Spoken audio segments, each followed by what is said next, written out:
지난 주일에 한독 연합 예배를 드렸습니다. 참 은혜로운 예배였습니다. 모든 순서가 은혜로웠지만 저는 개인적으로 세례식이 참 인상 깊었습니다.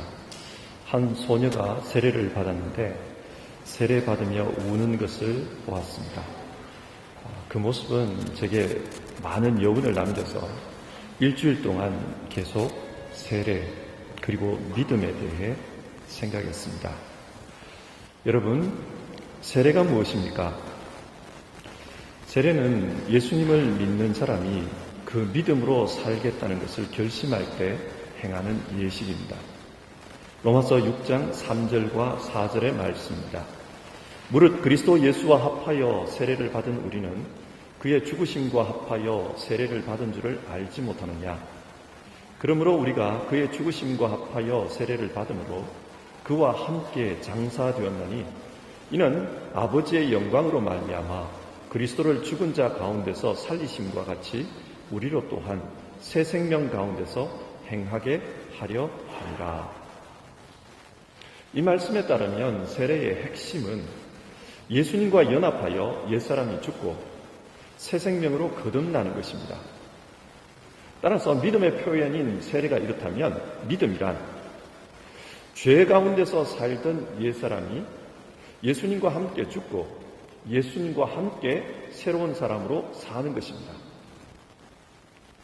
지난해는 루터 종교개혁 500주년이었습니다.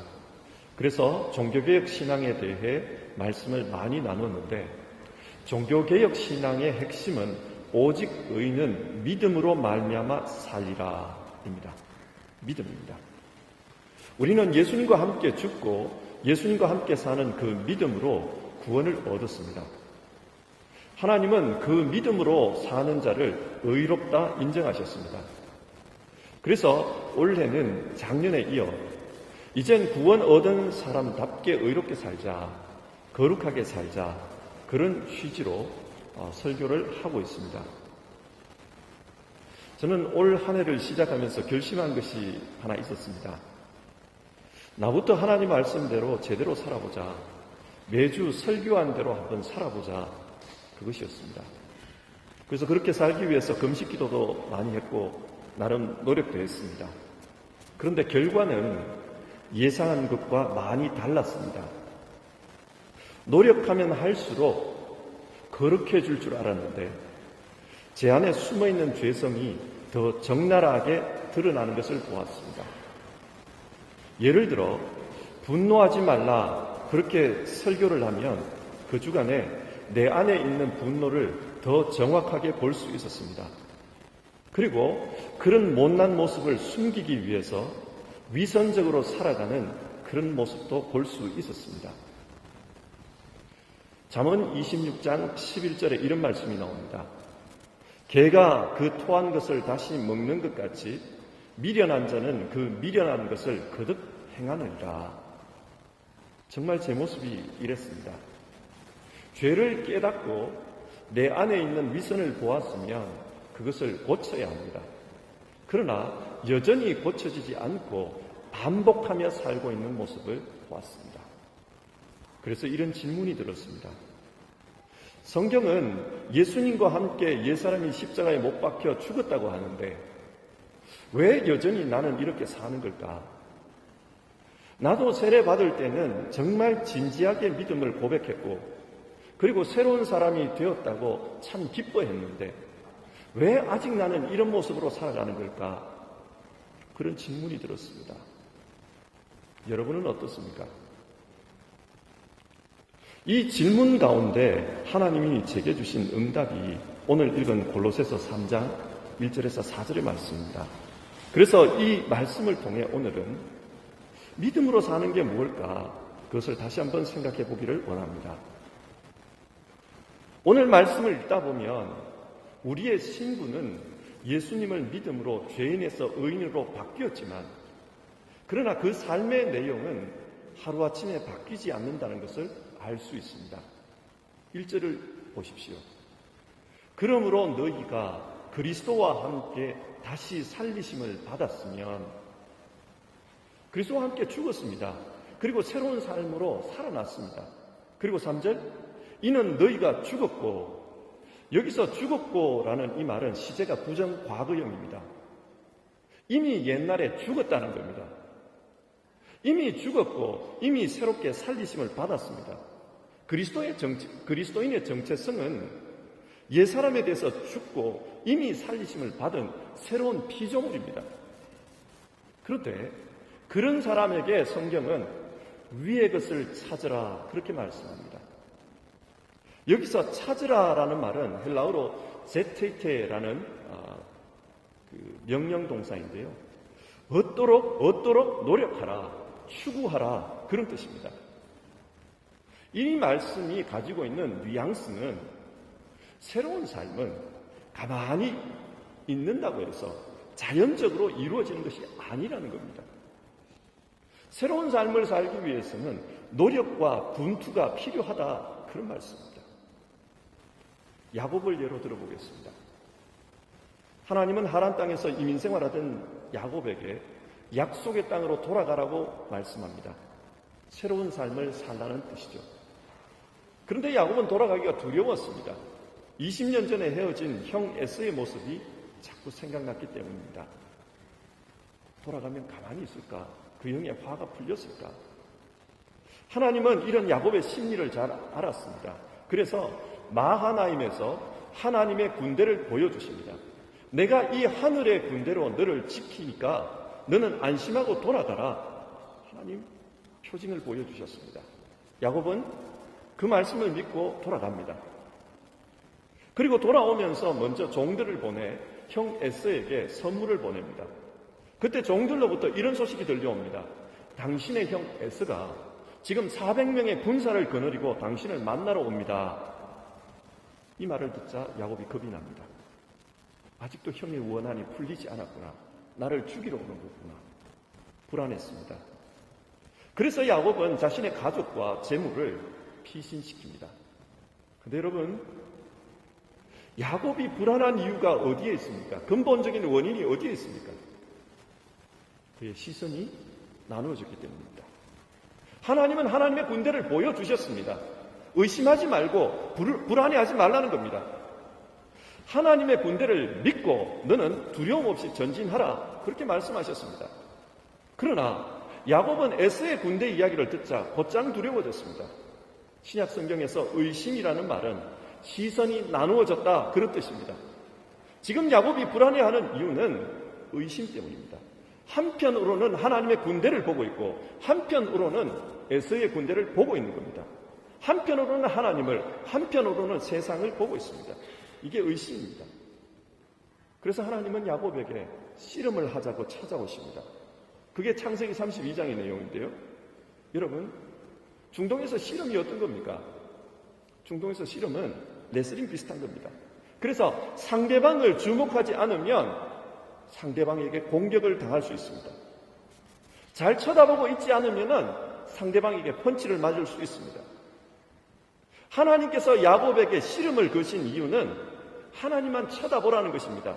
네가 시선이 나누어져 있다. 그러면 너는 죽는다. 너는 하나님만 봐야 한다. 그래야 산다. 그것을 말씀하고 싶었던 겁니다. 그런데 하나님께서 이렇게 야곱과 씨름하면서 좀 특이한 일을 하십니다. 그게 어떤 일인가? 씨름하면서 이름을 바꾸어 주십니다. 네 이름이 뭐냐? 야곱입니다.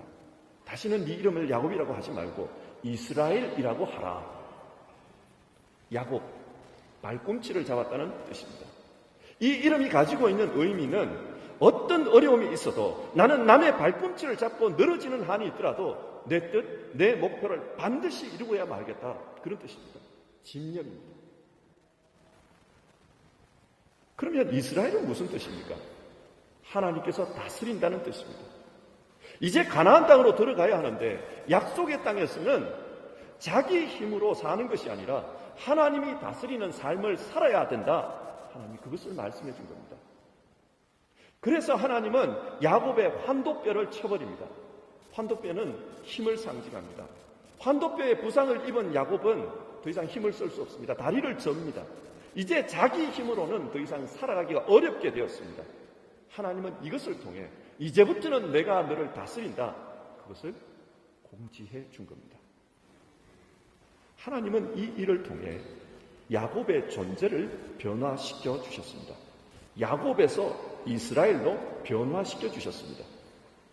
오늘 골로새서식으로 말하면 우리의 옛사람이 그리스도와 함께 십자가에서 죽고 새로운 사람이 된 겁니다.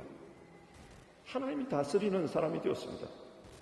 근데 여러분, 야곱이 이렇게 변했다고 해서 그 삶이 완전히 바뀌었나요? 성경을 봅시다. 야곱이 에서를 만났습니다. 에서는 야곱이 기대했던 것과는 전혀 다른 태도로 맞아주었습니다. 눈물로 환영해 주었습니다.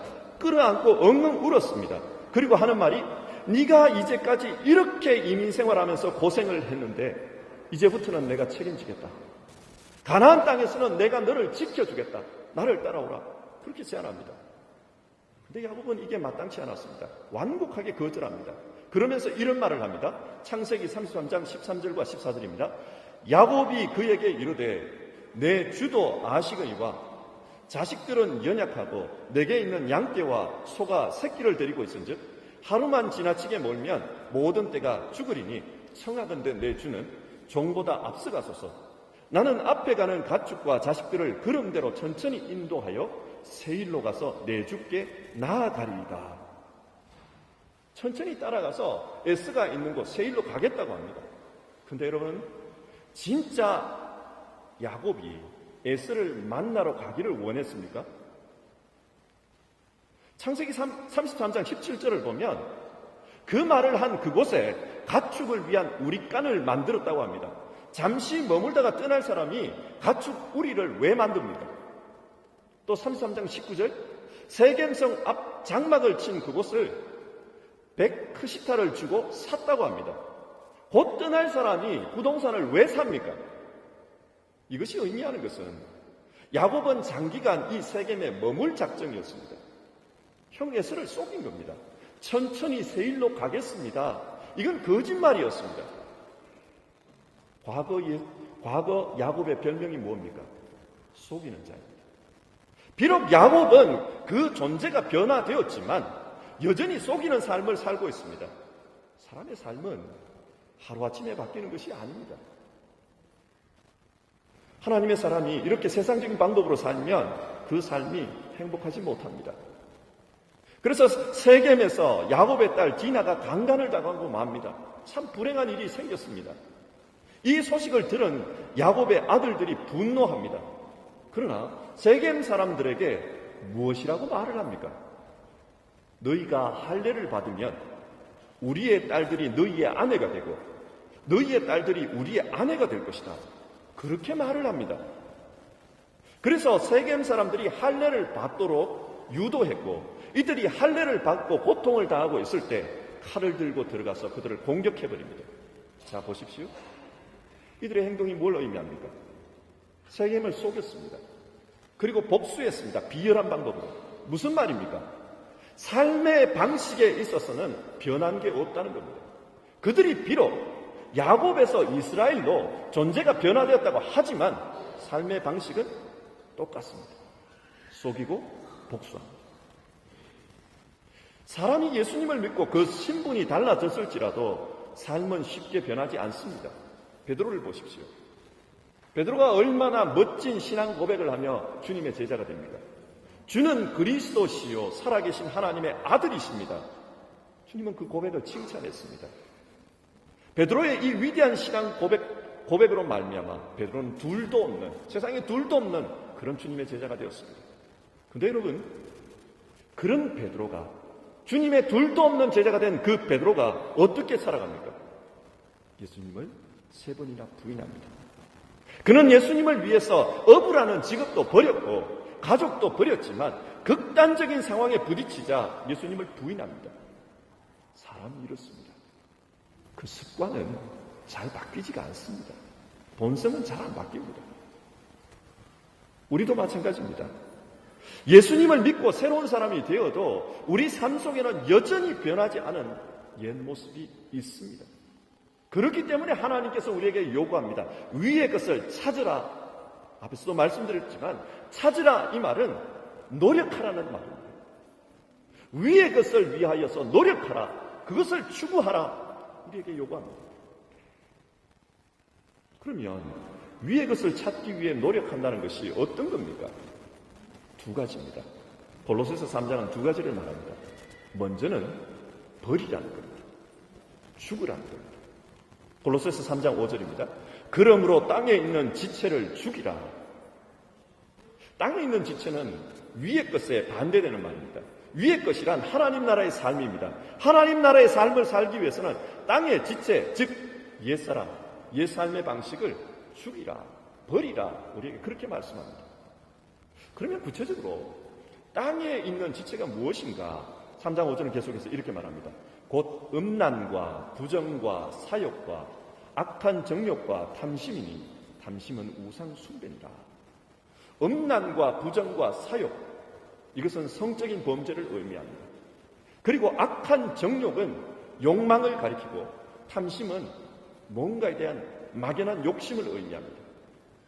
여러분, 바울 사도가 왜 지금 성도들에게 이 말씀을 할까요? 왜 성도들에게 이걸 버리라고 합니까? 당시 이방인 성도들은 예수님을 믿고 하나님 나라의 백성으로 그 신분은 바뀌었지만 삶은 여전히 이런 죄를 지으며 살고 있었단 말입니다. 그리고 8절, 이제는 너희가 이 모든 것을 벗어버리라. 곧 분함과 노여움과 악의와 비방과 너희의 입에 부끄러운 말이라. 분함과 노여움, 다른 사람을 증오하는 것을 말합니다. 악의, 남을 해치려는 그런 마음을 가리킵니다. 비방, 다른 사람을 중상모략하는 겁니다. 부끄러운 말, 욕설이나 음담패설 같은 것입니다. 그리고 9절, 거짓말하지 말라. 살면서 제일 어려운 것이 다른 사람과의 관계입니다. 그리고 그 관계 속에서 나오는 언어 생활입니다. 당시 골로새 교인들은 이런 부분에서 여전히 옛사람의 모습을 가지고 있었다는 말입니다. 그래서 너희는 버리라, 벗어버리라, 그렇게 말하고 있는 겁니다. 진짜 하늘의 사람으로 살기 원한다면 먼저는 벗으라는 겁니다. 근데 여러분, 이렇게 벗어버리기만 한다고 해서 바로 그 사람이 새로운 삶을 살 수 있을까요? 그렇지 않습니다. 그래서 두 번째로 하늘의 삶을 덧입으라고 합니다. 골로새서 3장 12절에서 14절입니다. 그러므로 너희는 하나님이 택하사 거룩하고 사랑받는 자처럼 긍휼과 자비와 겸손과 온유와 오래 참음을 옷 입고 누가 너희에게 불만이 있거든 서로 용납하여 피차 용서하되 주께서 너희를 용서하신 것 같이 너희도 그리하고 이 모든 것 위에 사랑을 더하라. 이는 온전하게 매는 띠니라. 긍휼과 자비와 겸손과 온유와 오래 참음과 용서 그리고 사랑으로 덧입으라고 합니다. 덧입는 것이 중요합니다. 그래야 거룩한 삶을 살 수 있습니다. 다시 한번 야곱의 이야기로 돌아가서 예를 찾아봅시다. 옛 삶의 방식을 버리지 못한 야곱은 그 세겜에서 위기에 빠졌습니다. 어쩌면 가나안 민족들에게 보복을 당해서 가족 전체가 몰살당할 수도 있는 그런 위기였습니다. 그때 하나님은 야곱에게 베델로 올라가라 그런 말씀을 하십니다. 왜 베델로 가라고 합니까? 베델, 문자적으로는 하나님의 집이라는 뜻입니다. 하나님이 계시는 곳, 하나님과 언약을 맺은 곳, 하나님의 집으로 가라. 하나님을 만나러 가라는 겁니다. 그런데 하나님을 만나러 가기 위해서는 해야 할 일이 있었습니다. 창세기 35장 2절, 야곱이 이에 자기 집안 사람과 자기와 함께한 모든 자에게 이르되 너희 중에 있는 이방 신상들을 버리고 자기를 정결하게 하고 너희들의 의복을 바꾸어 입어라. 이 말씀을 보면 이때까지 야곱 집안 사람들 중에는 이방 신상을 섬기는 사람들이 있었습니다. 무슨 말입니까? 세속적인 방식으로 삶을 살아가고 있었다는 뜻입니다. 그런데 하나님의 집에 가기 위해서는 이런 것을 버리라는 겁니다. 세상적인 걸 버리라는 겁니다. 이렇게 버리니까 하나님께서 갚아주십니다. 어떻게 갚아주는가? 창세기 35장 9절, 하나님이 다시 야곱에게 나타나사 그에게 복을 주시고 하나님이 복을 주셨다고 합니다.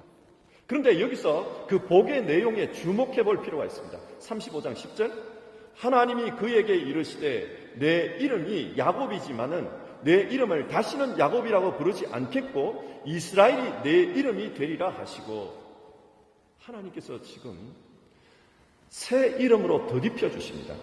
옛날에 주신 이름인데 그렇게 살지 못하니까 너는 왜 이스라엘이 되었음에도 자꾸 야곱으로 사느냐?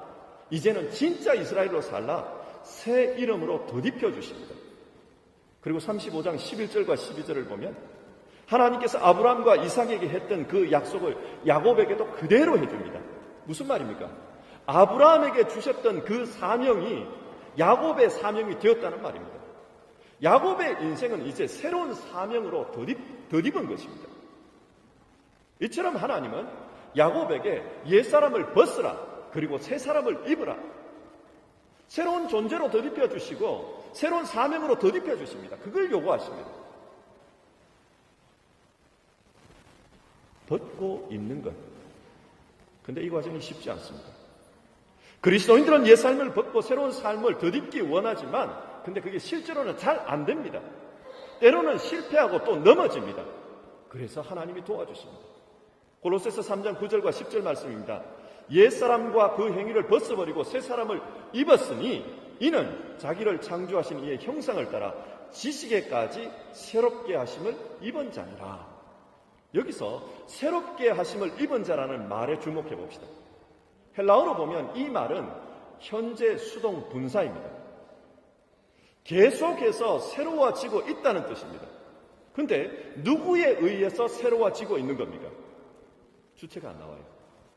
하나님입니다. 하나님에 의해서 계속 새로워지고 있다는 겁니다.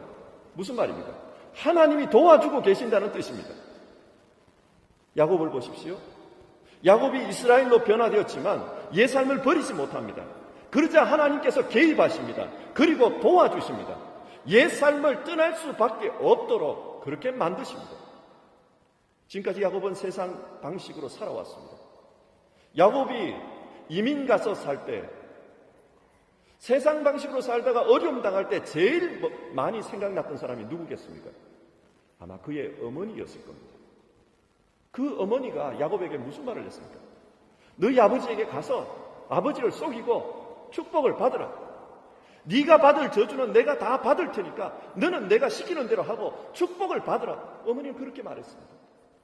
야곱을 위해서 완전히 자신의 인생을 희생했던 분입니다. 어려움 당할 때 그 어머니가 생각났을 겁니다. 그런데 그 어머니가 옆에 없습니다. 그래서 그 어머니를 대신해 해주는 사람을 찾았는데 그 사람이 바로 리브가의 유모였던 드보라였습니다. 어쩌면 야곱은 이민생활 가운데 힘들 때마다 어머니를 대신하는 마음으로 그 드보라를 의지했을 것입니다. 그런데 창세기 35장을 보면 베델로 올라간 그 후에 이 드보라가 죽어버렸습니다. 의지하던 사람이 죽어버렸습니다. 자신이 가장 사랑했던 사람 라헬이 죽어버렸습니다. 뿐만 아니라 아버지 이삭도 죽었다고 합니다. 또 자기의 모든 것이라고 생각했던 사랑하는 아들 요셉도 사라져버렸습니다. 행방불명되었습니다. 형제들이 죽었다고 합니다. 야곱이 의지하고 사랑했던 모든 것을 하나님은 끊어버렸습니다. 그런데 하나님은 이런 고통스러운 과정을 통해서 야곱을 신령한 하늘의 사람으로 만들고 계셨습니다. 창세기 48장을 보면 야곱이 요셉의 두 아들 므낫세와 에브라임을 축복합니다. 그런데 큰 아들에게 오른손을 얹지 않고 작은 아들에게 오른손을 얹습니다. 엇갈려서 이렇게 축복을 합니다. 이에 대해 요셉이 문제제기를 합니다. 아버지 잘못했습니다. 그러자 야곱이 하는 말이 나도 안다. 나도 안다.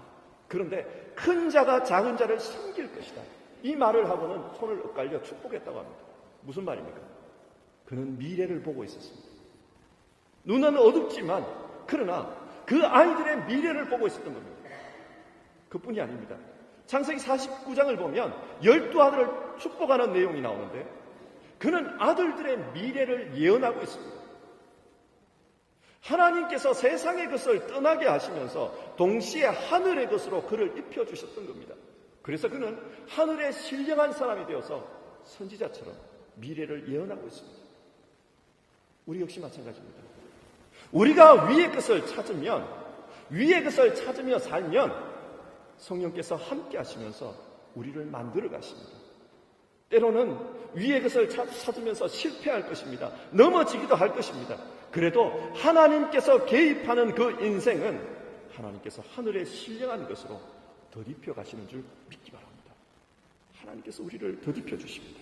도와주십니다. 말씀을 맺겠습니다. 오늘은 정확히 올해의 절반이 지난 날입니다. 올 한 해 우리는 거룩한 삶을 살고자 노력하고 있습니다.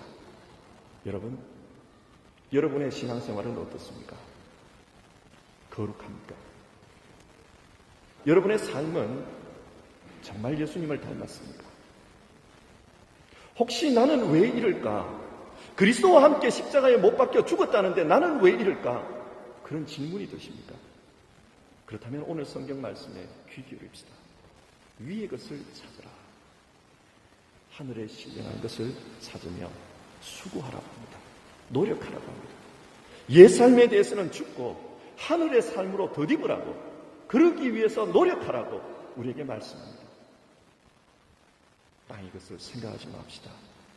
하늘의 것을 사모합시다. 그러면 하나님께서 우리를 도와주실 것입니다. 우리 삶에 개입하셔서 거룩한 길 갈 수 있도록 그렇게 이끌어 주실 것입니다. 우리 이 시간 같이 찬송하고 또 기도하는 시간 가집시다.